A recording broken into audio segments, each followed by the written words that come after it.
Hola, buenas tardes, ¿cómo están? Bienvenidas de nuevo a nuestro programa Siempre Contigo. Me da mucho gusto que estén aquí conmigo el día de hoy y hoy estamos iniciando nueva temporada y no hay mejor forma para iniciarla que con el doctor Arturo Cardona, director del Instituto Nacional de Perinatología. Muchas gracias, doctor, por estar hoy aquí conmigo. Con mucho gusto, muchas gracias por la invitación. Y pues hoy vamos a platicar de los bebés prematuros, que como muchos de ustedes saben son una de mis más grandes pasiones. Vamos a trabajar de los bebés prematuros y vamos a trabajar de la lactancia. Y pues antes que nada, doctor, quisiera pedirle si puede pues darnos la definición de qué es un bebé prematuro. Con mucho gusto. Un bebé prematuro, por definición, es aquel bebé que nace antes de las 37 semanas de gestación, es decir, hasta las 36.6 semanas. Ellos se pueden dividir en tres partes, generalmente de acuerdo a la edad gestacional. El bebé extremadamente prematuro, que es aquel bebé que nace antes de las 28 semanas, el prematuro moderado, que va de la semana 28 a la 34, y el prematuro tardío, que va de la 34 a la 36.6. En general, así se define la prematurez. Muy bien. Y doctor, ¿cuáles son las principales causas que hacen que una mamá pueda llegar a tener un parto prematuro? Fíjate que ese es de los grandes hitos que hay en la perinatología actualmente y desde hace muchos años. Nosotros lo dividimos para fines didácticos en tres aspectos importantes. Primero, lo que llamamos el macroambiente, el macroambiente y el microambiente. El macroambiente se refiere a estilos de vida, enfermedades, altura de la ciudad donde se vive, qué tanto ejercicio hace la mamá o no, tantas comorbilidades pudiera tener en un momento dado. Todo eso es el macroambiente. El macroambiente se refiere básicamente a las condiciones de salud de la madre, ¿verdad? Si la madre tiene sobrepeso, obesidad, hipertensión, diabetes, insuficiencia renal, lupus o algún problema tiroideo, por ejemplo, se considera que es una de las causas que pudieran en un momento dado hacer que un bebé naciera antes de tiempo. Y el otro es el microambiente, que básicamente se refiere al útero, placenta y el feto per se, que también pueden presentar alteraciones que causen o vean prematurez. Por ejemplo, ahorita que estamos viviendo el COVID-19, hay algunos reportes en la literatura donde hay una mayor incidencia de restricción del crecimiento intrauterino o de prematurez como tal, aunque no se ha demostrado de una forma fehaciente todavía. Pero sí, obviamente hay diferentes factores ambientales propios de la madre y de lo que es el ambiente microambiente, que es el útero, la placenta y el feto. Doctor, y cuando nace un bebé prematuro, ¿desde qué semana de gestación pues tienen más posibilidades de sobrevivir? Esa sería la primera pregunta. Y la segunda, ¿cuáles son como la mayor cantidad de complicaciones o las más comunes que tiene un bebé prematuro? Sí, en general los límites de viabilidad están considerados dentro de cada institución como tal. Por ejemplo, aquí en el Instituto Nacional de Perinatología, nuestro límite de viabilidad son 26 semanas, la zona gris de la 25 a la 26 y abajo de la 25 nuestros resultados todavía no son muy favorables, de tal manera que por aspectos éticos ese es el límite de viabilidad que tenemos. Hay otros hospitales a nivel privado, por ejemplo, donde el límite de viabilidad es tan bajo como 24 semanas, la zona gris de 24 a 25 y de 25 semanas hacemos una reanimación completa y le ofrecemos todos los elementos suficientes a ese bebé. Entonces, el límite de viabilidad pudiera estar entre 24 y 26 semanas en el país, dependiendo de la institución donde nazca este bebé. Y por otro lado, las complicaciones dependen mucho de la edad gestacional. Obviamente no es lo mismo un bebé que nace en la semana 35 a un bebé que nace en la semana 27. Las complicaciones son diferentes o más agudas en algún caso que en otro. Pero en general te puedo decir que hay variaciones importantes en cuanto a patología. El síndrome de dificultad respiratoria, esa ansiedad que tenemos que apoyar para que un bebé pueda respirar. Complicaciones gastrointestinales como la enterocolitis necrosante, a veces tenemos problemas en la cabecita de los bebés con hemorragias intraventriculares, en los ojitos tenemos que ser muy cuidadosos con la ritmopedia del prematuro. Y una de las principales complicaciones, y que muchas veces no le hacemos mayor énfasis, es la restricción en el crecimiento extrauterino. Muchas veces queremos que un bebé prematuro crezca como que crecería un feto. Y eso prácticamente es imposible porque hay muchísimas variables. Entonces, realmente, la complicación más frecuente de todas es la restricción en el crecimiento extrauterino y es algo que estamos muy al pendiente y que cada vez conocemos mejor y profundizamos mucho más en este tipo de situaciones. Perfecto. Y doctor, pasando un poquito a la alimentación de estos bebés, muchas veces cuando nace un bebé prematuro, por la misma situación, por la sorpresa, por el estrés que se genera en el momento, algunas veces pues nos olvidamos de la lactancia. Y sabemos que la lactancia es muy importante, en especial en bebés en prematuros. Obviamente es un reto, pero es muy importante la leche materna para ellos. Y quisiera que nos platicara un poquito de los beneficios que hay específicamente para estos bebés.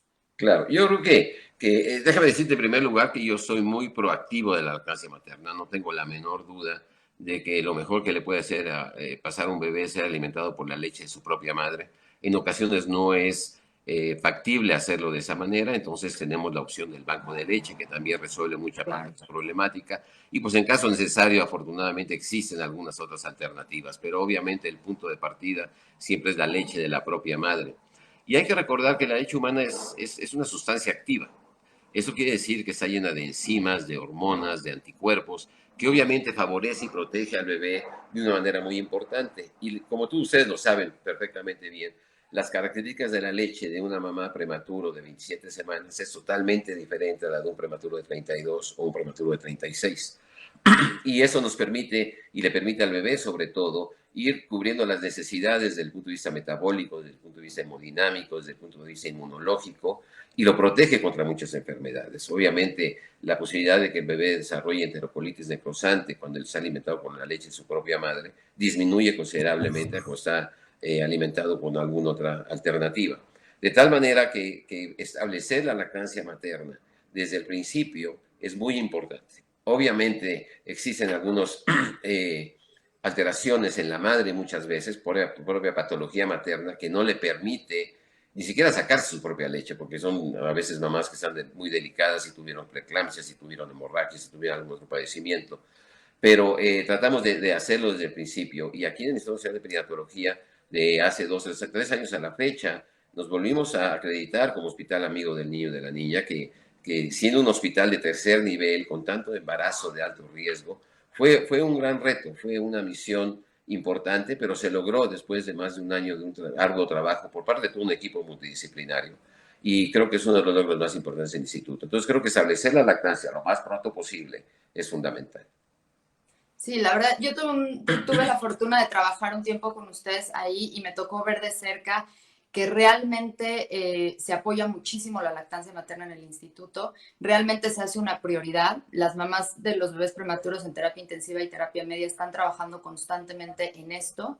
Y la verdad es que es muy bonito ver cómo lo están realmente apoyando en el instituto. Por otra parte, quería preguntarle, en cuanto a los retos que se presentan estas mamás, ¿qué retos se encuentran en el momento de iniciar su lactancia con un prematuro? Básicamente, lo más importante, y fue lo que hicimos, era sistematizar el proceso, que fuera parte del día a día institucional, que no era algo extraordinario. Y eso suena muy simple, pero cuesta mucho trabajo, porque tienen que coincidir, mucha gente, muchas personas tienen que coincidir en ese proceso. Y estamos hablando desde la enfermera, obviamente, el ginecobstetra, el neonatólogo, el terapista. Hay muchos actores en relación a este proceso. Entonces, sistematizarlo fue el primer punto más importante. El segundo es tener perfectamente bien delimitado qué tipo de patología materna y en qué momento es prudente que la mamá se empiece a estimular, lo cual hacemos lo más pronto posible. Prácticamente fomentamos mucho el apego inmediato, el contacto piel con piel, que obviamente tiene resultados no solamente para la lactancia, sino desde el punto de vista psicológico, de ese vínculo que se crea con la mamá desde el primer minuto de vida es fundamental y es algo que hemos venido haciendo mucho. Vale la pena comentarles, porque creo que también fue un gran logro, que en ese instituto nunca entraban los familiares, el papá fundamentalmente al parto, y hoy por hoy ya empiezan a entrar al parto y eso le da un aspecto mucho más humanista al momento del nacimiento de un bebé. De tal manera que, y por otro lado, ver las condiciones del bebé. Ya tenemos a la mamá perfectamente bien ubicada. ¿Y cuáles son las condiciones del bebé? Hay bebés que no podemos alimentar desde el primero o segundo día. Muchas veces nos tardamos un poquito más por la propia patología del bebé. Pero vamos haciendo y guardando la leche en la madre para el momento que el bebé esté listo para recibir alimento, obviamente sea la leche de su propia madre, por supuesto. Ay, pues muchas gracias, doctor. Y para cerrar, solo quisiera agregar una pregunta más. ¿Cómo ha afectado la pandemia al instituto? ¿Cómo lo están trabajando? Y Sí, nosotros tenemos hace como 3 semanas presentamos un webinar, después les paso la liga porque creo que estuvo muy bonito. Y el título del webinar fue caracterización clínica y epidemiológica del COVID-19 en el periodo perinatal. De este gran estudio, que llamamos el estudio madre, tenemos 9 estudios más, 9 protocolos de investigación. Uno de ellos obviamente es la lactancia materna. Como ustedes saben, en la literatura, la OMS recomienda hoy por hoy no suspender la lactancia materna, aunque por ahí hay algunos reportes en la literatura que mencionan que sí se puede transmitir a través de la leche materna. Con la información que tenemos hasta el momento, el día de hoy, nosotros seguimos fomentando la lactancia materna, el apego inmediato con las medidas generales de protección de la mamá, protección del bebé, pero sí hemos fomentado, consideramos que hoy por hoy creemos que es más el beneficio de la leche materna que el riesgo del COVID-19 en ese momento. Perfecto, pues muchas gracias, doctor. Le agradezco mucho que estuviera aquí.